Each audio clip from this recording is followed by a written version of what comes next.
السلام علیکم ورحمۃ اللہ وبرکاتہ۔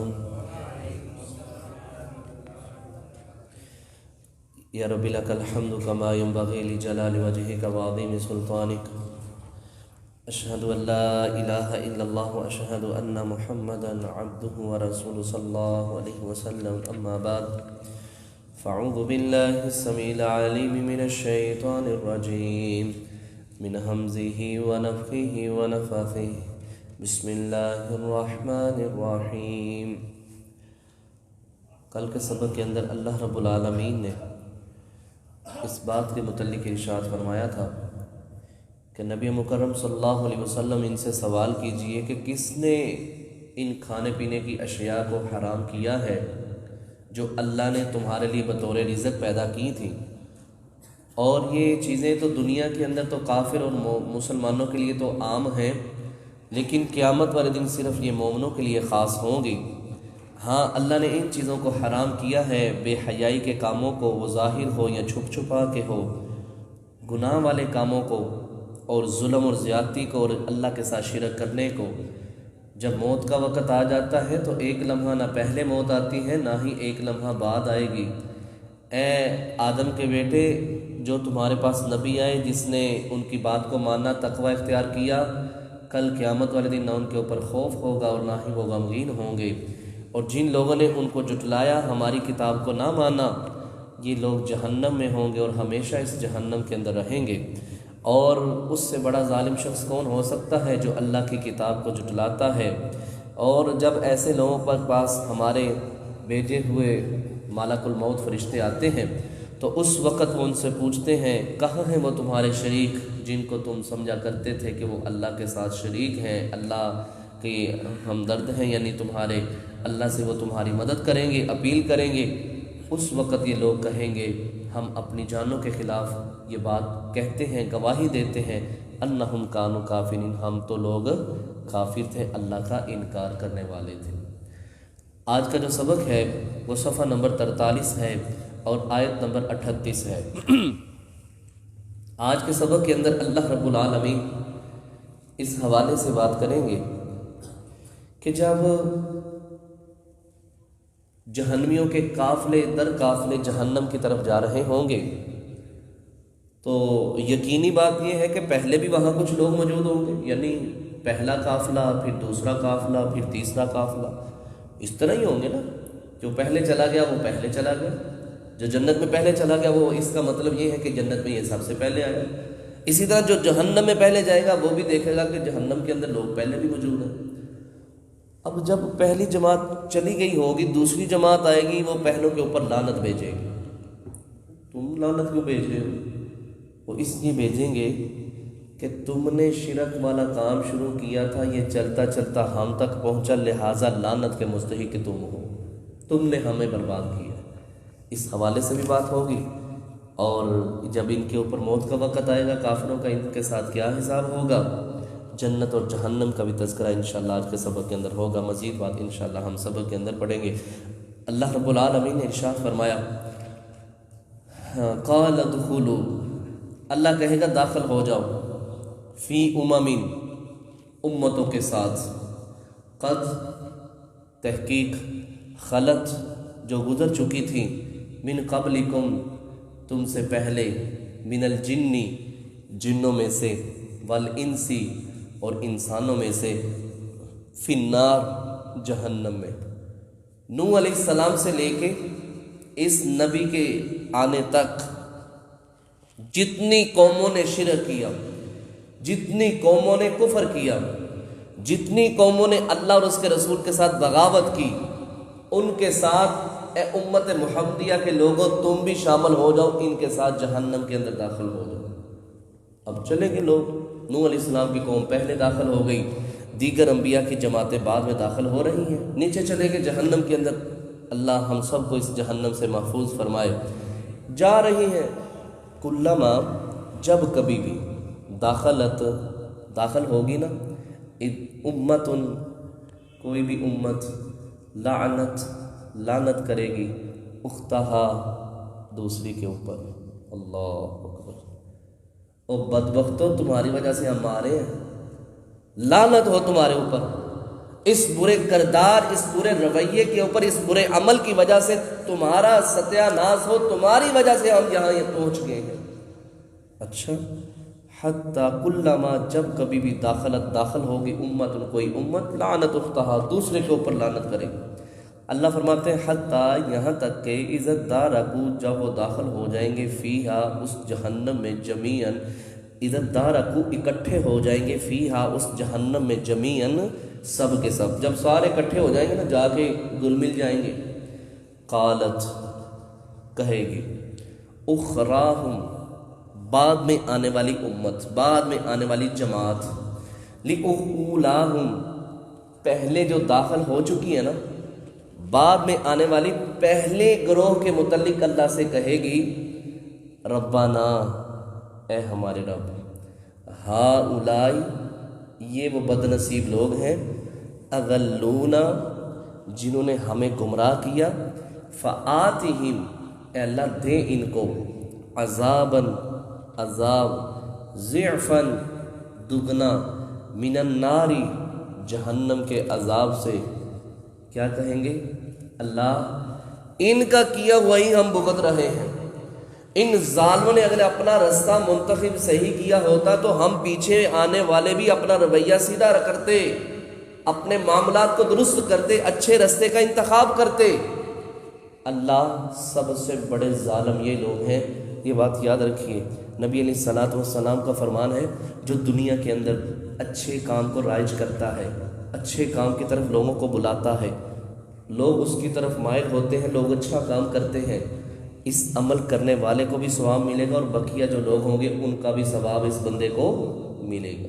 اسی طرح ایک بندہ برا کام کرتا ہے، یہ برا کام، اس کا گناہ تو اس کو ملے گا ہی ملے گا، اس کو دیکھ کے جو بقیہ لوگ کریں گے اس کا گناہ بھی اس کے پلڑے کے اندر ڈالا جائے گا، اس کے نامہ اعمال کے اندر لکھا جائے گا۔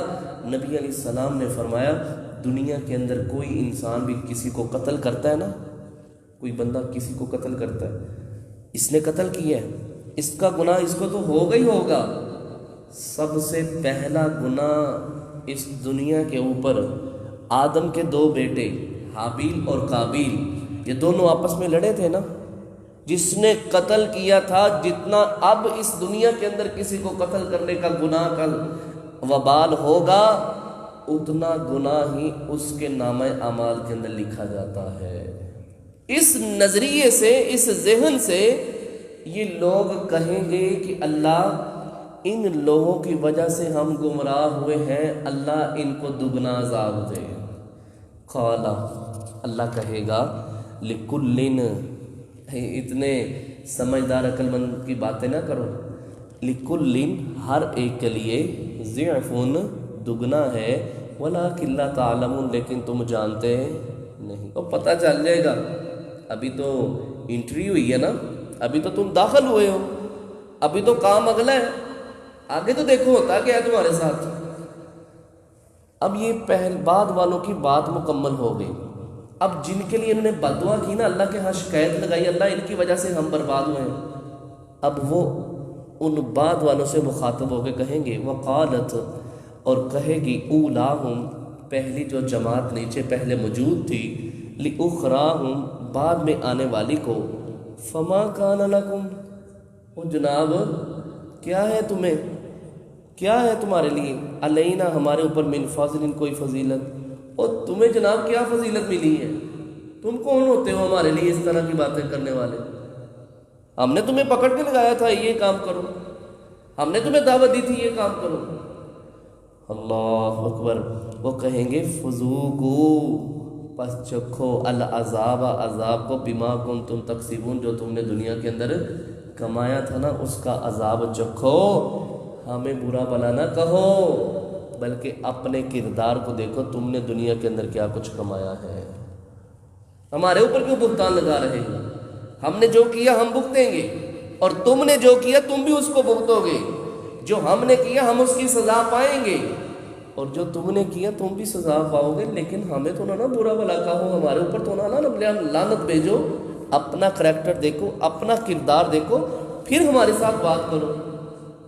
اللہ اکبر، اللہ ایسے بد نصیبوں کے متعلق دیکھیں کتنی بڑی بات کہنے لگا ہے۔ ان الذین بے شک وہ لوگ کذبوا جنہوں نے جھٹلایا بآیاتنا ہماری آیتوں کو واستکبروا اور تکبر کیا. اہل مکہ نے تکبر ہی کیا تھا نا. ایک یتیم بچہ نبی بن گئے, ہم نہیں مانتے اس بات کو. اللہ اکبر. تکبر کیا انہا اس نبی سے بھی, ان قرآن پاک کی آیات سے بھی. لا تفتح لہم نہیں کھولے جائیں گے ان کے لیے ابواب السماء آسمانوں کے دروازے, ولا يدخلون الجنت اور نہ ہی وہ داخل ہوں گے جنت میں, حتیٰ یہاں تک کہ یلج الجمل گزر جائے اونٹ فی سم الخیاط جب تک اونٹ سوئی کے سوراخ میں سے نہیں گزر جائے گا اس وقت تک ان کے لیے جنت میں داخلہ ممکن نہیں ہے. اللہ کتنا بڑا چیلنج ہے, کتنی بڑی میرے رب نے شرط رکھ دی ہے. اور لوگوں یہ کبھی جنت میں داخل نہیں ہو سکتے. جب پورے بندے کی کل بھی بات ہوئی تھی نا, پورے بندے کی روح آسمان کی طرف لے جائی جاتی ہے, آسمان پر دستک دی جاتی ہے, فلاں بن فلاں کی روح لے کے آئے ہیں, دروازہ کھولو. اللہ اکبر. کہتے نہیں, اس بد نصیب کے لیے اللہ نے اجازت نہیں دی, اس کے لیے دروازہ نہیں کھولا جائے گا. میرے بھائیو ذرا تصور کی دنیا کے اندر جا کے دیکھیں, جب ہماری روح لے کے جایا جائے گا ہمارے ساتھ کیا رویہ اختیار کیا جائے گا, ہم کس کیٹیگری کے اندر آئیں گے, ہم کن لوگوں کے ساتھ شامل ہوں گے. نبی علیہ السلام نے فرمایا اس کی روح کو اوپر سے ہی پھینک دیا جاتا ہے. اللہ اکبر. اور سیدھی قبر کے اندر آ کے گرتی ہے, اس سے سوال جواب ہوتے ہیں, پھر اس کا نام سجین کے اندر لکھ دیا جاتا ہے, ان بدبختوں کے اندر لکھ دیا جاتا ہے جن کے اوپر اللہ کا قہر, اللہ کا عذاب, اللہ کی لعنتیں, اللہ کی رحمت کے دور ہوں گے. اس رجسٹر کے اندر اس بد نصیب انسان کا نام لکھ دیا جاتا ہے اور یہ کہہ دیا جاتا ہے اس کے لیے نہ ہی جنت کا دروازہ کھلے گا نہ ہی آسمان کا دروازہ کھلے گا جب تک یہ سوئی کے سوراخ میں سے اونٹ کو نہیں گزار لے گا. اللہ اے اللہ, ہم تجھ سے دعا کرتے ہیں ہم سب کے حال پہ رحم فرمانا. بڑا ہی مشکل مرحلہ ہے, اللہ ہمارے لیے آسانی پیدا فرما دے. جیسے ہمارے اعمال ہیں نا, یہ اللہ کی رحمت ہی ہوگی تو ہمارا معاملہ سیدھا ہوگا, وگرنہ ہم اپنے اعمال کی بدولت یہاں تک نہیں پہنچ سکیں گے. فرمایا فی سم الخیاط, جب تک سوئی کے سوراخ میں سے اونٹ نہیں گزار لیں گے اس وقت تک نہیں ان کے لیے دروازے کھولے جائیں گے. وَكَذَلِكَ, اور اسی طرح نَجْزِي الْمُجْرِمِينَ, ہم اسی طرح مجرموں کو بدلہ دیتے ہیں. اللہ کہتا ہے بس ایسا نہیں, ابھی اور بھی سنو. لہم, ان کے لیے سجین کے اندر نام تو لکھ دیا گیا ہے, قبر کے اندر روح آ چکی ہے اور فرشتے منکر نکیر وہاں پہنچ چکے ہیں. انہوں نے سوالات پوچھے, من ربک کا, من نبیک کا, ما دینک کا, یہ سارے سوالوں کے اندر اس سے پوچھا گیا. اس نے کوئی سوال بھی درست نہیں بتایا اور ہر سوال کے اوپر یہی کہتا تھا ہائے ہائے لا ادری, لا ادری, میں نہیں جانتا, مجھے نہیں پتا کون تھا, کیسا ہے, کیا ہے, مجھے نہیں پتا. اللہ اکبر. اللہ رب العالمین کی طرف سے آسمان سے آواز آتی ہے, یہ بد نصیب جھوٹ بولتا ہے. لہم, اس کے لیے, من جہنم, جہنم سے, مہادن, بچھونا ہوگا, ومن فوقہم, اور اس کے اوپر غواش, اوڑھنا بھی ہوگا تو جہنم کی آگ کا ہوگا. اللہ اکبر. آج سخت زمین پہ نیند نہیں آتی, سخت زمین پہ نیند نہیں آتی. نیچے کوئی نرم چیز نہ ہو تو انسان آرام سے سو نہیں پاتا. سردی کے اندر بغیر چادر لیے, لحاف لیے, کمبل لیے سو نہیں سکتا. شدت کی گرمی ہو, اے سی کے بغیر اس کو سکون نہیں آتا. پنکھا لگے, ٹھنڈی ہوا آئے, پھر اس کو سکون آتا ہے. لیکن اللہ کہتا ہے اس کے لیے جہنم سے آگ کا بچھونا لے کے آؤ, اس کے لیے جہنم کی آگ کا اوڑھنا لے کے آؤ. نیچے بھی آگ, اوپر بھی آگ, درمیان میں بندہ. اللہ اکبر. اوہو, کتنی بڑی خرابی ہے اسی انسان کے لیے. کس طرح برداشت کرے گا؟ ہم سے تو یہ دنیا کی آگ نہیں برداشت ہوتی, آگ دنیا کی برداشت نہیں ہوتی, 69 گنا اس سے زیادہ ہے. حضرت عمر بن خطاب رضی اللہ تعالیٰ نے ایک دن نا اپنا ہاتھ آگ کے اوپر رکھ کے نا چیک کر رہے ہیں. ایک بندے نے دیکھا, کہا امیر المومنین یہ کیوں اپنے آپ کو اس طرح تنگی دے رہے ہیں؟ اور فرمایا لوگوں یہ بات یاد رکھو, میں اپنے آپ کو مخاطب کر کے کہہ رہا ہوں, عمر تو دنیا کی آگ کو برداشت نہیں کر سکتا, جہنم کی آگ کو کس طرح برداشت کرے گا؟ اللہ. اور میرے بھائیوں, ہم دنیا کی آگ کو برداشت نہیں کر سکتے, اللہ ہم جہنم کی آگ کو بھی برداشت نہیں کر سکتے. اللہ کہتا ہے جو اس انداز کے اندر جس کی موت ہوگی نا, ہماری آیتوں کو جھٹلاتا ہوگا, تکبر کرتا ہوگا, ہم اس کو کبھی آرام سکون کی زندگی نہیں دیں گے. اس کے لیے نیچے بھی آگ, اوپر بھی آگ, نیچے بندہ ہوگا درمیان کے اندر. وَكَذَلِكَ, اور اسی طرح نَجْزِي الظَّالِمِينَ, ہم ایسے ہی سزا دیتے ہیں, بدلہ دیتے ہیں ظلم کرنے والوں کو. اور سب سے بڑا ظلم پتہ کیا ہے؟ ان الشرک لظلم عظیم, سب سے بڑا ظلم یہ ہے کہ کوئی انسان اللہ کے ساتھ شرک کرے. یہ اللہ نے جہاں بد کا تذکرہ کیا ہے قرآن پاک کے اندر, وہاں اللہ نیک کا بھی تذکرہ کرتا ہے. جہاں نیک کا تذکرہ کرتا ہے وہاں بد کا بھی تذکرہ کرتا ہے. یہ ظالموں کا تذکرہ کیا نا میرے رب نے, اب نیک لوگوں کا تذکرہ کرنے لگا. فرمایا والذین, اور وہ لوگ, آمنوا جو ایمان لائے, وعملوا الصالحات, اور اچھے عمل کیے, لا نکلف, ہم نہیں بوجھ ڈالتے, نفسن, کسی جان کے اوپر, الا وسعها, مگر اس کی وسعت کے مطابق. آپ دین اسلام کو دیکھ لیجئے, کلمہ پڑھنے سے لے کے آخر تک دین اسلام نے انسان کے اوپر کوئی بوجھ نہیں ڈالا. کوئی ایسا دین کا عمل نہیں ہے جو انسان کہے میرے پاس سے باہر ہے. مثال کے طور پہ اللہ نے حج کا کہا ہے, اللہ نے کہا میرے گھر کا حج کرو, لیکن ساتھ یہ بھی کہا ہے من استطاع الیہ سبیلا, جو اس رستے کی طاقت رکھتا ہے اس کے لیے حج کرنا لازم ہے. اللہ نے قربانی کا کہا ہے قربانی کرو. اب قربانی اس پہ فرض ہے جو مستحق ہے, یعنی قربانی کرنے کا اہل ہے, اس کے اوپر قربانی فرض ہے. سب کے اوپر قربانی فرض نہیں ہے. فرمایا کھڑے ہو کے نماز پڑھو, نہیں پڑھ سکتے بیٹھ کے پڑھو, بیٹھ کے نہیں پڑھ سکتے لیٹ کے پڑھو, لیٹ کے نہیں پڑھ سکتے اشارے کے ساتھ پڑھو. دین نے کوئی بھی کام کسی بھی انسان کے اوپر بوجھ نہیں بنایا. اور یقین کر کے مانیے گا, اتنا آسان فہم دین ہمارا ہے نا. نبی الاسلام نے فرمایا میں ایسے روشن دین کے اوپر تمہیں چھوڑ کے جا رہا ہوں جس کی رات بھی دین کی طرح روشن ہے. دین کے اندر مشکل ہے ہی نہیں, ہم نے خود مشکلیں بنائی ہیں. یہ فقہ دیکھ لیجیے, دوسری تیسری کتابیں دیکھ لیجیے, ان کے اندر کیا لکھا ہے, انسان کے اوپر اتنا بوجھ ڈالا گیا. ایک بندہ ہے وہ قربانی کرنے کا اہل نہیں ہے, قربانی لے کے آیا, قربانی یہاں مر گئی یا چوری ہو گئی, اب اس کا کیا حل ہے؟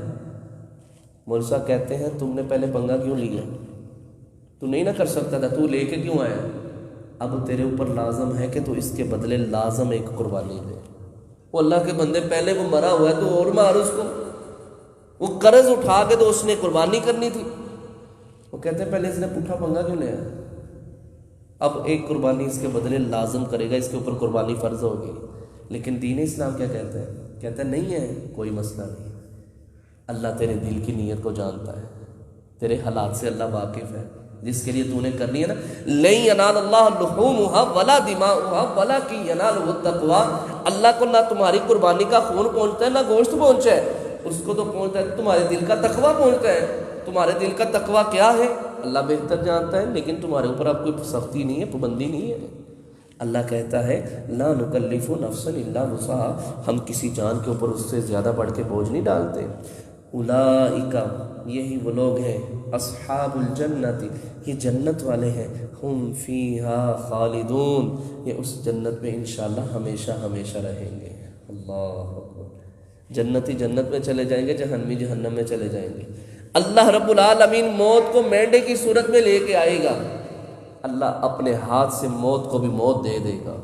اس وقت ایک منادی کرنے والا اعلان کرے گا, اے اہل جنت خوش ہو جاؤ, تمہارے لیے ہمیشہ کا ٹھکانہ جنت ہے, تمہیں کبھی اس سے نکالا نہیں جائے گا. اے اہل جہنم تمہارے لیے بھی خوشخبری, تم بھی اس جہنم میں ہمیشہ زندہ رہو گے, کبھی تمہیں موت نہیں آئے گی اور کبھی اس جہنم سے تم نکالے نہیں جاؤ گے. اللہ اکبر۔ آخری بات فرمایا وَنَزَعْنَا، کیونکہ جنت پاک ہے نا، صاف ستھری ہے، خوبصورت ہے، ہمارے دلوں کے اندر کینہ، بغض، حسد، نفرتیں، کدورتیں، بہت کچھ ہمارے دلوں کے اندر پڑا ہوا ہے۔ اگر اس کو کھول کے دیکھا جائے نا تو اس کے اندر بہت کچھ نکلے گا۔ اللہ اکبر۔ اللہ ایسے دل کو جنت میں نہیں جانے دے گا۔ اللہ پھر کیا ہوگا؟ اللہ کہتے ہیں وَنَزَعْنَا، اور ہم نکال دیں گے ما فی صدورہم، جو ان کے سینوں کے اندر ہوگا نا، من غل، کینہ، دشمنی، نفرتیں، بغض، حسد، تکبر، فخر۔ ایک حدیث کے اندر پڑھ رہا تھا، جب جنت کی طرف جا رہے ہوں گے نا تو ایک درخت آئے گا رستے کے اندر نا، وہاں 2 چشمے جاری ہوں گے، ایک چشمے سے بندہ پانی پیے گا، اس کے اندر جو کچھ چھپا چھپایا ہوگا نا، ایسی چیزیں، نفرتیں، کدورتیں، کینہ، بغض، حسد، وہ پیے گا، اللہ رب العالمین اس پانی کے ذریعے اس کے سینے کو صاف کر دے گا۔ ایک دوسرا چشمہ ہوگا، اس کے اوپر بندہ غسل کرے گا، جیسے جیسے غسل کرے گا اس کے چہرے کی رنگت، خوبصورتی 14ویں رات کے چاند کی طرح ہو جائے گی۔ یہ پاک صاف ہو گئے، انشاءاللہ اللہ کی جنت کا حقدار بنے گا۔ نبی اسلام نے فرمایا جو سب سے پہلا گروہ جنت میں داخل ہوگا نا، ان کے چہرے 14ویں رات کے چاند کی طرح ہوں گے، ان کو نہ یہ بغلم آتی ہوگی، نہ وہ بول و براز کریں گے، بالکل پاک صاف ہوں گے۔ ان کے لیے سونے کی کنگھیاں ہوں گی، 1 اینٹ سونے کی، 1 اینٹ چاندی کی ہوگی، اور گارا عود کا ہوگا۔ یہ جب جنت میں چلے جائیں گے کبھی جنت سے نکالے نہیں جائیں گے۔ فرمایا ما فی صدورہم، جو ان کے سینوں کے اندر ہوگا نا، من غل، کینہ، بغض، تجری، وہ جنت ایسی ہے بہتی ہوں گی، من تحتہم الانہار، اس کے نیچے نہریں۔ وقالوا، اللہ اکبر، جب اللہ کی نعمتوں کو دیکھے گا نا جنتی، اس وقت اللہ کی تعریف اس انداز کے اندر کہے گا، وقالوا، اور کہیں گے جنتی، الحمدللہ، تمام تعریفیں اللہ تیرے لیے ہیں، الذی، وہ ذات، ہدانا، جس نے ہمیں ہدایت دی، لہذا، تاکہ ہم اس مقام پر اس لیے پہنچے ہیں، وما کننا، اگر نہ ہدایت دیتا، لولا ان ہدان اللہ، اگر اللہ تو ہدایت نہ دیتا تو ہم کبھی بھی ہدایت پا سکتے نہیں تھے۔ اللہ یہ تو تیرا لاکھ لاکھ کرم اور شکر ہے کہ تیری رحمت کے ساتھ اور تیرے فضل کے ساتھ ہم اس جنت کے حقدار بن گئے ہیں، وگرنہ اے اللہ ہم تیری اس جنت کے حقدار بن سکتے نہیں تھے۔ نبی الاسلام نے فرمایا لوگوں، ہر انسان اپنے عمل کے ساتھ جنت میں داخل نہیں ہوگا، اللہ کی رحمت کے ساتھ جنت میں داخل ہوگا۔ صحابہ نے کہا اللہ کے رسول صلی اللہ علیہ وسلم آپ بھی؟ فرمایا ہاں میں بھی اللہ کی رحمت کے ساتھ جنت میں داخل ہوں گا۔ یہ اعمال تو سبب ہے، اس کا کوئی مسئلہ نہیں۔ اللہ اپنی رحمت سے انشاءاللہ جس طرح کے اعمال کیے ہوں گے، اگر برے اعمال ہوں گے تو یہ انسان اللہ کی رحمت کا مستحق نہیں بنے گا، اگر اچھے عمل ہوں گے تو یہ اللہ کی رحمت کا مستحق بنے گا، اور پھر اللہ اس کو اپنی رحمت سے جنت کا حقدار بنائے گا۔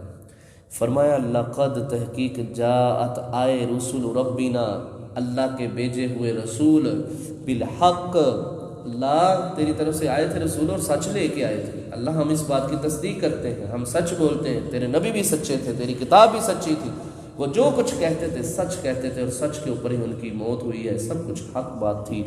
وَنُودُوا، اور جب یہ بات ہو جائے گی، تعریف ہو جائے گی، نُودُوا، وہ آواز دیے جائیں گے، ان تلکم الجنۃ، یہ تمہارے لیے جنت ہے، اورثتموہا، تم اس جنت کے وارث ہو۔ میرے بھائیوں، ایک انسان اپنے باپ کے مال کا وارث بنتا ہے، اس نے اس چیز کو کمانے کے لیے، پیسہ خرچ کرنے کے لحاظ سے بلڈنگ بنائی، اس کے والد نے کاروبار بنایا، سب کچھ بنایا، اب اس نے کچھ بھی نہیں کیا، اس کو پھر بھی وراثت میں سے حصہ مل رہا ہے، کس وجہ سے؟ نسبت ہونے کی وجہ سے۔ یہ ہم بھی جنت کے وارث بن رہے ہیں، ہم بھی جنت کے وارث بن رہے ہیں، جس طرح اس بچے نے کچھ نہیں کیا تھا جنت کا وارث بن گیا، صرف نسبت ملنے کی وجہ سے۔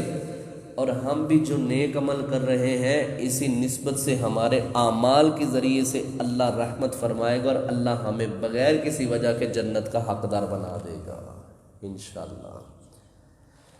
تو فرمایا اورثتموہا، تو اس جنت کے وارث بن جاؤ گے، بما کنتم تعملون، جو تم دنیا کے اندر اعمال کیا کرتے تھے۔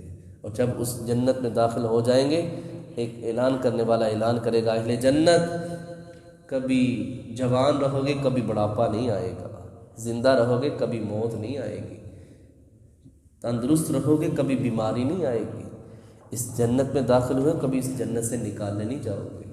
اے اللہ، ہم تجھ سے بالخصوص دعا کرتے ہیں، اللہ ہمیں بھی ایسی جنت کا حقدار بنا دے۔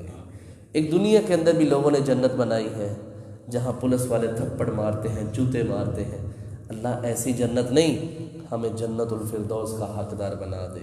اللہ گناہ تو بہت کیے ہیں، بہت خطا کار ہے، لیکن ایک بات اللہ ضرور ہے، ہم نے نہ تیرے نبی کے ساتھ نہ تیرے ساتھ اللہ کسی کو شریک نہیں ٹھہرایا۔ اپنی رحمت کے ساتھ ہمارے حال پہ کل قیامت والے دن رحم فرما دینا، آمین۔ سبحانک اللہم و بحمدک، اشہد ان لا الہ الا انت، استغفرک و اتوب الیک۔